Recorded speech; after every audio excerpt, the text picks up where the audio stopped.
Halo semua, selamat datang kembali di Unix 3M.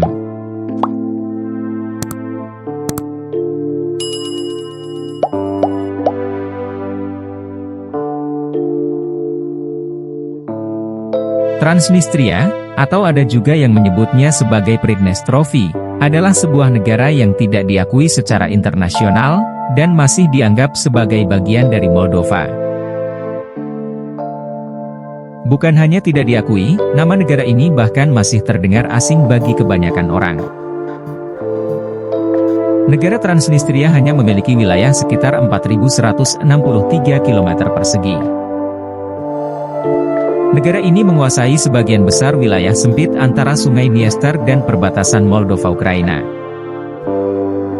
Meskipun ukurannya relatif kecil, Transnistria memainkan peran penting dalam konteks geopolitik regional, dan merupakan pusat sejumlah isu politik yang rumit antara Rusia, Moldova dan komunitas internasional pada umumnya. Masyarakat yang hidup di Transnistria terdiri dari berbagai kelompok etnis, termasuk mayoritas Rusia dan Ukraina, sedangkan bahasa resmi dan yang umumnya digunakan sehari-hari di sini adalah bahasa Rusia. Sejarah Transnistria mencakup periode yang sangat singkat tetapi intens, sejak pembentukannya pada sekitar tahun 1990. Konflik bermula setelah keruntuhan Uni Soviet pada awal 1990.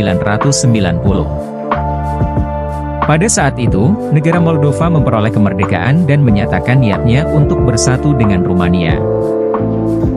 Penduduk di wilayah timur Moldova yang mayoritas berasal dari etnis Rusia dan Ukraina tidak sepakat dengan ide ini. Pada tahun 1990, konflik meletus antara pendukung integrasi dengan Rusia dan pemerintah Moldova.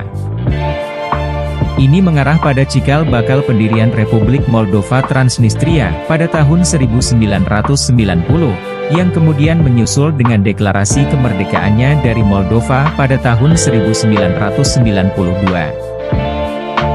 Konflik bersenjata antara pasukan Transnistria dan pasukan Moldova terjadi pada tahun 1992, yang memakan korban jiwa sekitar 1.500 orang.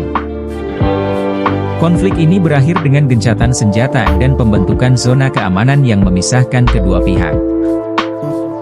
Transnistria, meskipun secara de facto merdeka, namun status negara ini tidak diakui oleh banyak negara di dunia, akan tetapi, mereka mendapat dukungan dari Rusia.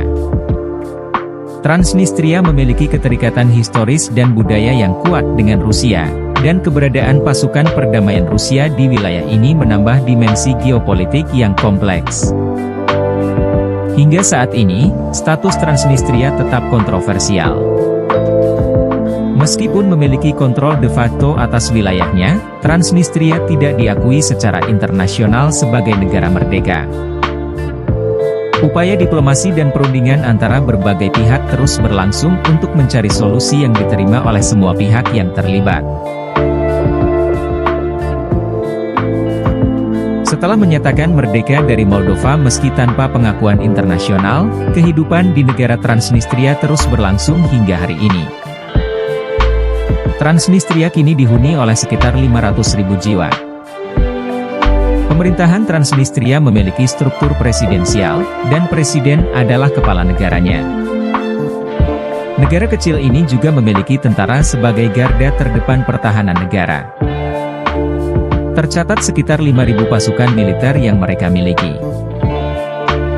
Seperti negara lainnya, di Transnistria kita juga dapat menemukan supermarket, restoran, bioskop, bahkan klub sepak bola yang bernama FC Sheriff, yang didirikan oleh seorang mantan agen KGB, agen rahasia Soviet. Meski telah mengaku sebagai negara yang merdeka, namun pemerintahan Transnistria belum mendapatkan pengakuan dari dunia. Wilayahnya bukan menjadi bagian dari negara manapun, namun juga belum memiliki hak sebagai sebuah negara. Kondisi itu menjadikan mata uang negara ini tidak berlaku di luar wilayahnya, begitu pula dengan paspornya yang dianggap tidak berguna, karena tidak diterima di negara manapun. PBB masih menganggap Transnistria sebagai bagian dari Moldova, dan hanya ada dua negara selain Rusia, yakni Abkhazia dan Osetia Selatan atau Alania, yang mengakui Transnistria sebagai negara merdeka. Namun, kedua negara itu sendiri juga masih diakui secara terbatas oleh dunia.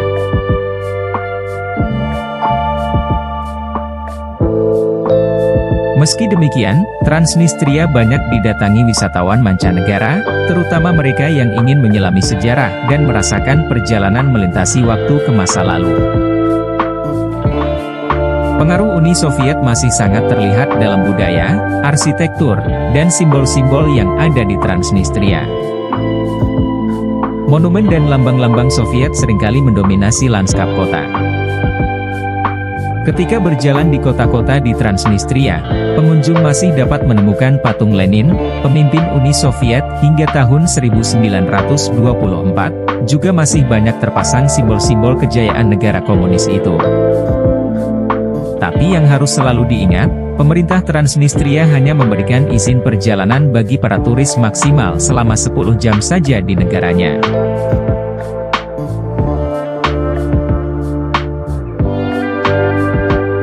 Perekonomian negara kecil ini didukung dari beberapa sektor. Transnistria memiliki sektor pertanian dan industri yang penting, termasuk produksi baja, tekstil, dan barang-barang manufaktur. Sedangkan sektor pertanian Transnistria terdiri dari berbagai usaha, termasuk pertanian tanaman pangan, peternakan, dan perkebunan. Tanaman pangan seperti gandum, jagung, dan sayuran merupakan bagian vital dari produksi pertanian Transnistria.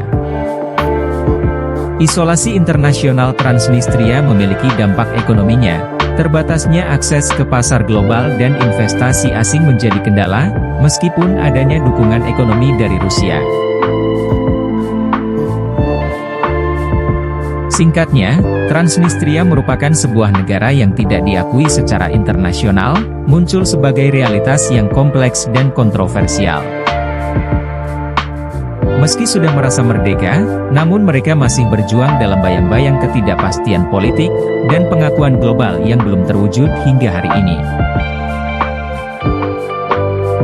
Yang pasti, Transnistria terus mencoba mengukir jati dirinya di tengah-tengah dunia yang tak mengakuinya.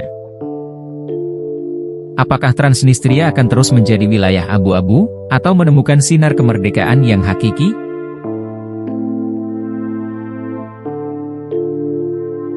Terima kasih telah menonton, jangan lupa like, komen, dan subscribe agar tidak ketinggalan video menarik lainnya dari Unix 3M. Sampai jumpa di video selanjutnya.